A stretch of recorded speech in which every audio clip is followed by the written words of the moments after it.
बोलिए वैष्णो मैया की जय। भक्तजनों, माँ वैष्णो देवी का मंदिर हिंदू मान्यता अनुसार शक्ति को समर्पित पवित्रतम हिंदू मंदिरों में से एक है, जो भारतवर्ष के जम्मू और कश्मीर राज्य में त्रिकुट पर्वत पर स्थित है। यहाँ पर मैया 3 पिंडियों के रूप में गुफा मंदिर में स्थापित है तथा दर पे आने वालों को दर्शन देकर उनके जन्मों जन्मों के संचित पाप कर्मों का नाश कर रही है, उन्हें मुक्ति का फल प्रदान कर रही है। जितनी रोचक माँ के भवन की चढ़ाई है, उतनी ही रोचक माँ के प्राकट्य की पावन गाथा है, जो आज मैं आपको संगीतमय रूप में सुनाने जा रहा हूँ। तो एक बार फिर से बोलिए, बोलिए वैष्णवी मैया की जय।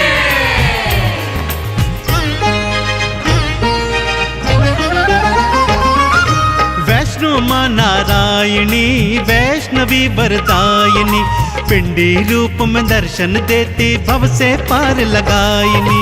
वैष्णो माँ नारायणी वैष्णवी वरदायिनी, पिंडी रूप में दर्शन देती भव से पार लगायिनी। वैष्णो मैया नमो नमः, माँ वैष्णवी नमो नमः, पिंडी रानी नमो नमः, माँ कल्याणी नमो नमः। वैष्णो मैया नमो नमः, माँ वैष्णवी नमो नमः, पिंडी रानी नमो नमः, माँ कल्याणी नमो नमः।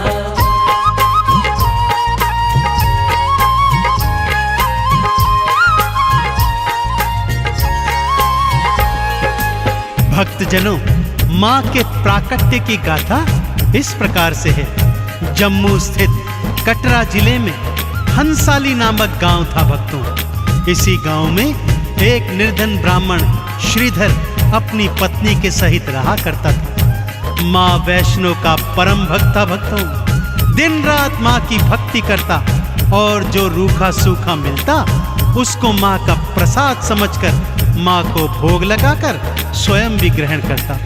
उसके जीवन की बस एक ही तमन्ना थी कि मैं माँ के नाम का जागा करवाऊं और अगले दिवस सारे गांव वासियों को माँ के नाम का भंडारा खिलवाऊं।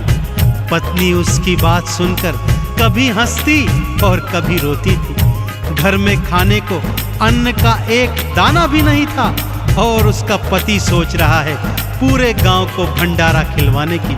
परंतु माँ का परम भक्त श्रीधर अपनी पत्नी से कहता, हे प्रिय, माँ ने जागे की और भंडारे की प्रेरणा दी है तो करवाएगी भी मेरी वैष्णवी मैया। श्रीधर ने मन में था सोचा माँ का जागा करवाऊं, जागे के अगले दिन भक्तों को भंडारा खिलवाऊं। पत्नी हंसती बात को सुनकर घर ना अन्न का दाना है और भंडारा खिलवाने को आपने मन में ठाना है। मैया रानी आएगी भंडारा खिलवाएगी, श्रीधर को विश्वास था भक्तों माँ तो लाज बचाएगी। वैष्णो मैया नमो नमः, माँ वैष्णवी नमो नमः, पिंडी रानी नमो नमः, माँ कल्याणी नमो नमः।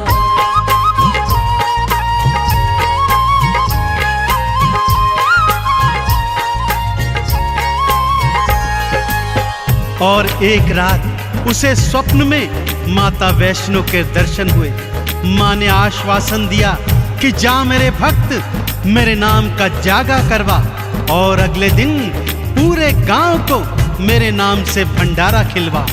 श्रीधर अगले दिन सुबह सुबह उठा और माँ का नाम जपते जपते पूरे गांव को जागे का और भंडारे का निमंत्रण देने निकल गया। पत्नी ने बहुत समझाया कि ये आपका भ्रम है, परंतु श्रीधर पर तो माँ की नाम कुमारी चढ़ गई थी।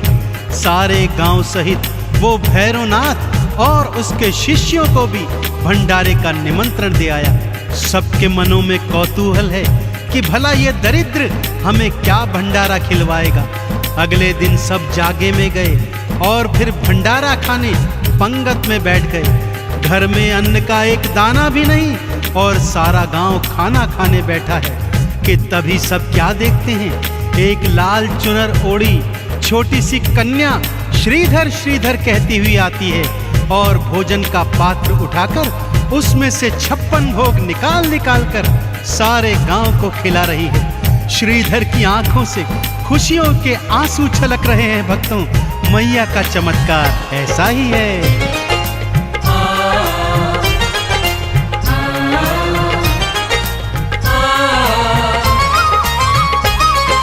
मैया ने अपने हाथों से भंडारा खिलवाया है। श्रीधर तो खुशियों में झूमा, मन ही मन हर्षाया है। भैरवनाथ भी चेले लेकर भंडारे में आया है। सामने देखा खाना बांटती कन्या रूप महामाया है। हलवा पूरी देख के भैरवनाथ चिल्लाया है। भोजन में खाने को उसने मदिरा मांस मंगाया है। वैष्णो मैया नमो नमः, माँ वैष्णवी नमो नमः, पिंडी रानी नमो नमः, माँ कल्याणी नमो नमः।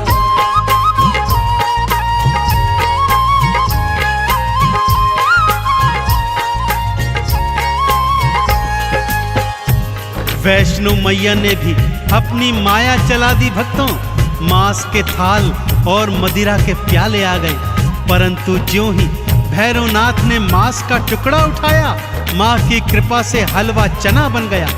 मदिरा उठाई तो वो माँ का चरणामृत बन गया। अब भैरवनाथ जान गया था यह कोई मामूली कन्या नहीं, अपितु साक्षात महामाया है।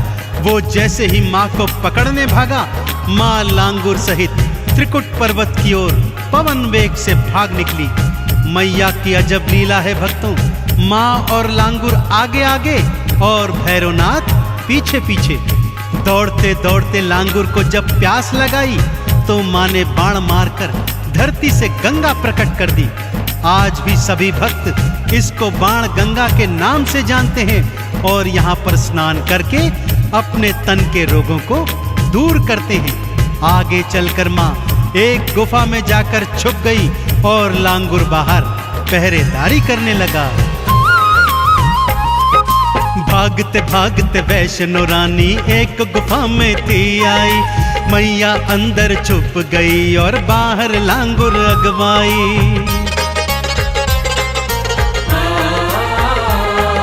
9 महीने तक लांगुर और भैरवनाथ का युद्ध हुआ।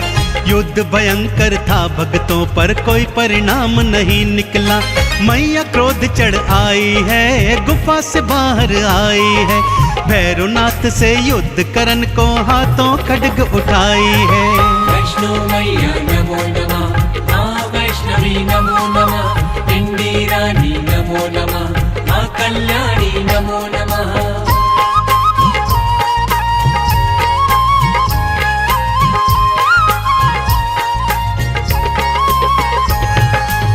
जब 9 महीने तक लांगुर और भैरव के युद्ध का कोई परिणाम नहीं निकला तो माँ 9 महीने के बाद उस गुफा से बाहर निकल आई भक्तों। और तभी से उस गुफा को गर्भजून के नाम से माँ के भक्त जानते हैं। बाहर निकलते ही महामाया ने विकराल रूप धारण कर लिया।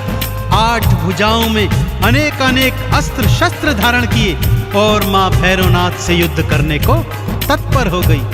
भैरवनाथ को भी माँ के नाम की अलख जग गई भक्तों, परंतु जब तक वो अपने पापों की क्षमा मांगता, माँ ने खड्ग प्रहार से उसका शीश उड़ा दिया। भैरवनाथ का कटा शीश दूर जाकर भैरव घाटी में गिर गया और वो कटा शीश माँ के नाम का सुमिरन करने लगा। माँ ने भी दयावान होकर उसे अभय वरदान दिया कि जब तक मेरे दर्शनों के पश्चात तेरे शीश के दर्शन नहीं होंगे, मेरी यात्रा का फल संपूर्ण नहीं होगा।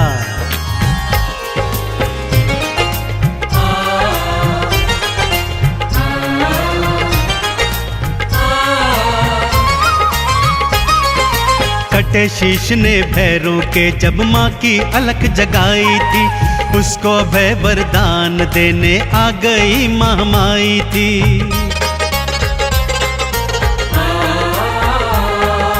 जब तक मेरे दर्शन करके तेरे धाम न जाएंगे, मेरे धाम की यात्रा का पुण्य कभी ना पाएंगे।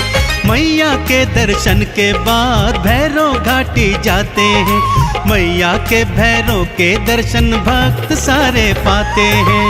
वैष्णो मैया नमो नमः, माँ वैष्णवी नमो नमः, पिंडी रानी नमो नमः, माँ कल्याणी नमो नमः।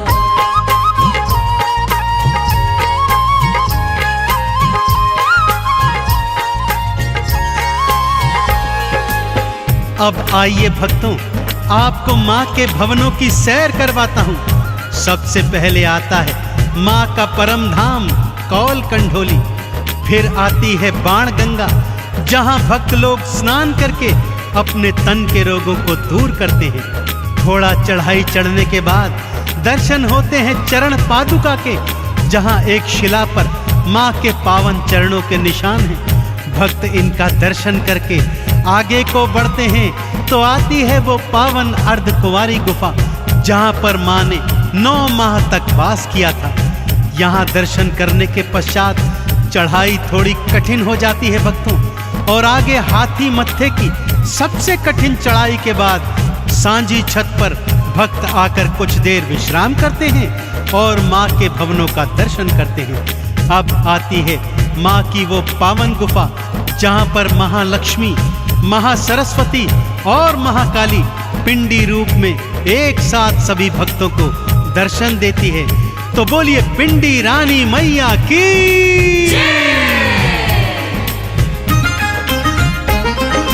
ऊंची चढ़ाई ना घबराना, मैया आप बुलाती है, हाथ पकड़कर बच्चों को वो भवनों पे ले जाती है। नारियल का भोग लगाते, चंदन तिलक लगाते हैं, मैया रानी के भवनों से मुक्ति का फल पाते हैं। लाल चुनर जो मैया को हाथों से पहनाते हैं, भवसागर में कभी न डोले पार वो लग जाते हैं।